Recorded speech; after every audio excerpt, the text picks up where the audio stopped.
a very special edition of London's Burning. What's going on, sir? It's going to collapse in the basement and the BA crew are unaccounted for. London's Burning, next Saturday at 8:50 on TVS. And this Saturday continues in a moment with the national and international news read by Sue Carpenter, followed by the weather forecast for the rest of the weekend.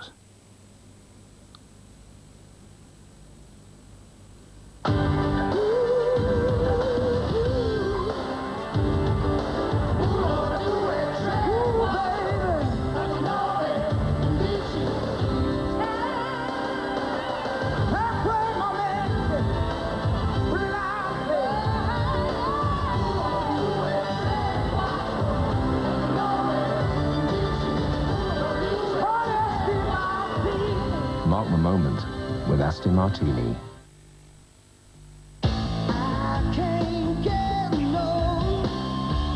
Sometimes you feel hungry between meals.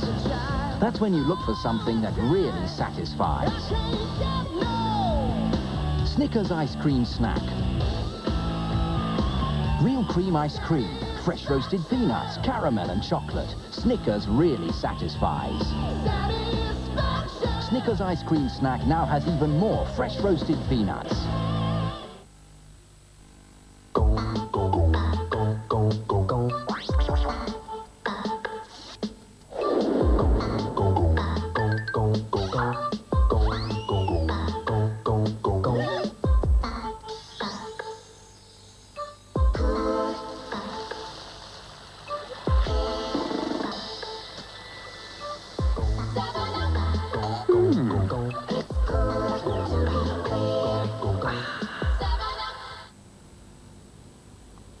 In 20 minutes on TVS, we join the audience at Coventry's Belgrade Theatre for more mimicry and mirth from comedian Phil Cool. That's after the news.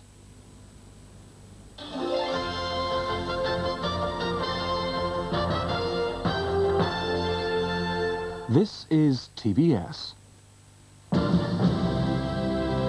Good evening. The news and sport from ITN.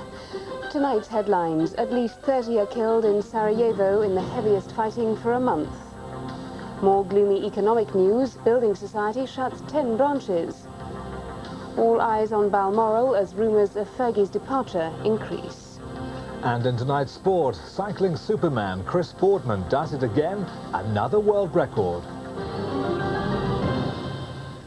At least 30 people have been killed in fierce shelling and street fighting in Sarajevo.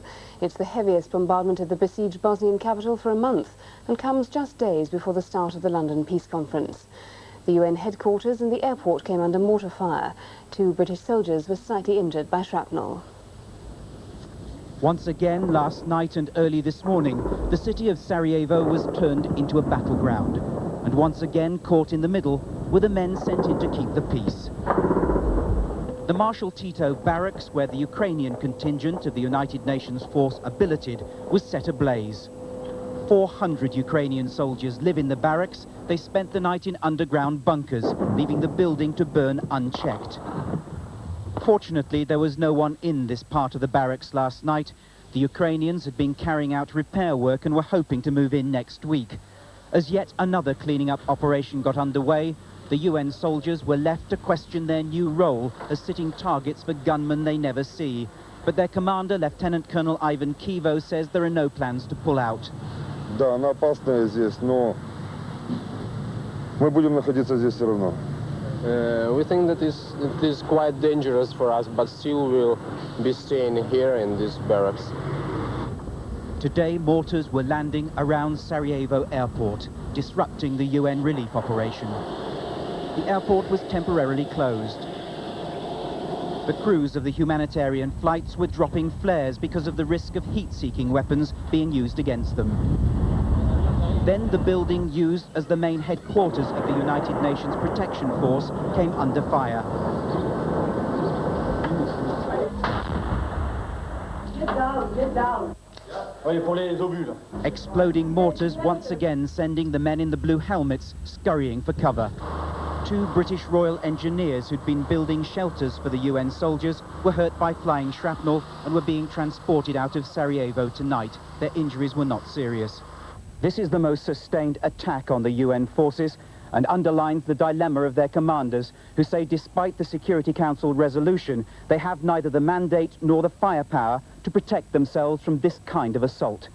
Paul Davis, ITN, Sarajevo. The Chancellor Norman Lamont returns from holiday tomorrow under growing pressure to raise interest rates. The pound is at its lowest level in the European exchange rate mechanism. Today, the Britannia Building Society announced it was shutting 10 branches. It blames the poor housing market. It's the poor state of the housing market which has forced Britain's 10th largest building society to cut jobs and close 10 branches.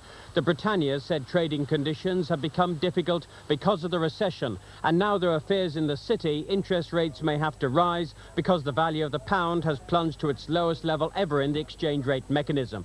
If it continues to fall, then the Chancellor may be forced to raise interest rates, which could damage chances of recovery or devalue the pound. Eventually, I think the devaluation is almost certainly inevitable, and really it'd be much better you took that decision now rather than footle around in this aimless fashion, threatening to raise interest rates, which would further depress the economy. Industrialists are split over what the government should do next. The EEF sees no reason for the Chancellor to devalue within the ERM, and we're not sure that that would keep interest rates down anyway.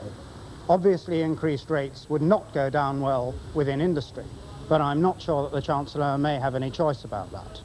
Now, even now, the Chancellor and the Prime Minister should consider coordinated action within Europe, and at the same time they should have measures to build confidence both for industry and for consumers. The Chancellor returns from his holiday this weekend. On Monday, as the markets open, he'll face more pressure from Tory backbenchers to leave the ERM.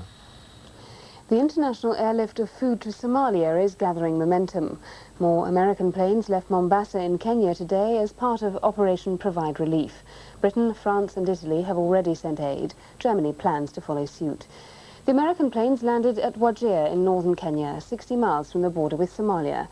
Joan Thurkettle at ITN reports.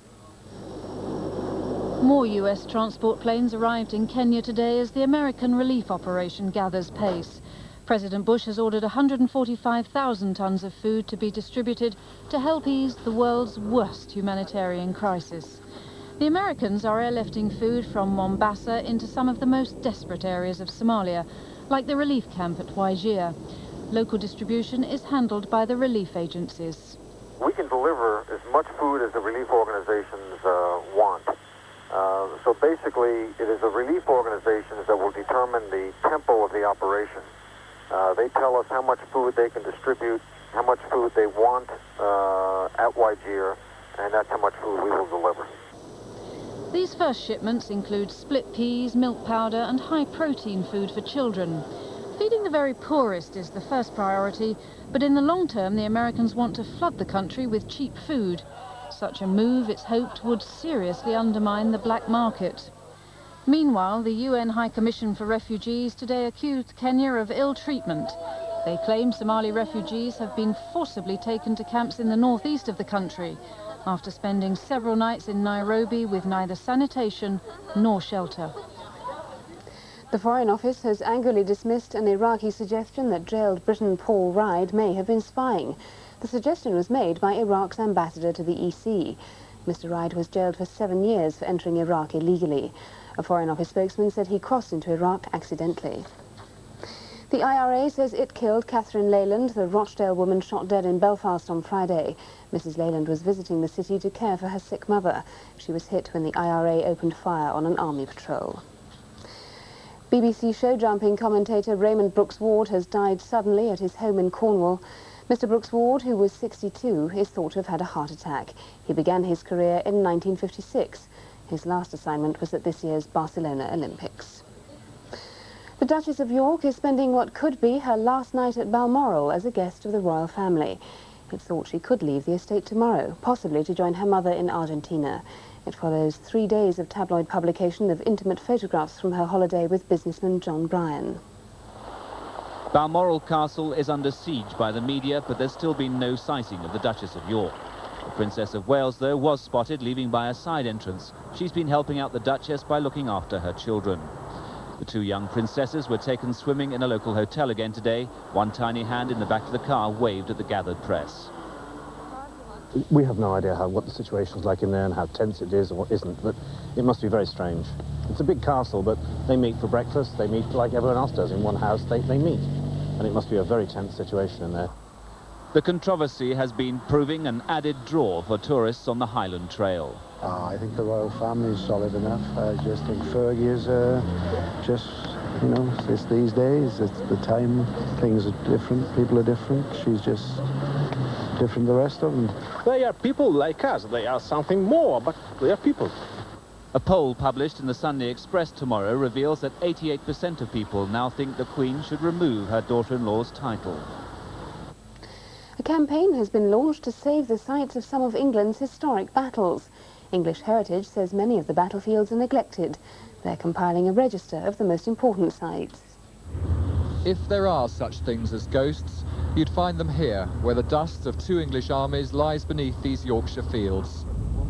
The Battle of Towton was English history's bloodiest, but the only reminder of what happened that Palm Sunday during the Wars of the Roses is a simple stone cross, named after one of the Lancastrian leaders who fell that day. Shakespeare likened the battle to a mighty conflict between wind and tide. At the end of the day, 30,000 men lay dead in these fields. That whole area over there was where the Lancastrians actually stood at the beginning of the battle. Now a group of enthusiasts wants to ensure the battlefield is preserved for future generations, but also wants to open it up so visitors can learn about the slaughter of 1461. It's in Yorkshire and it's in England, so we should be proud of it. We have some American members who say one of our problems is that with English people, that we've had heritage for so long that we forget about it and take it for granted.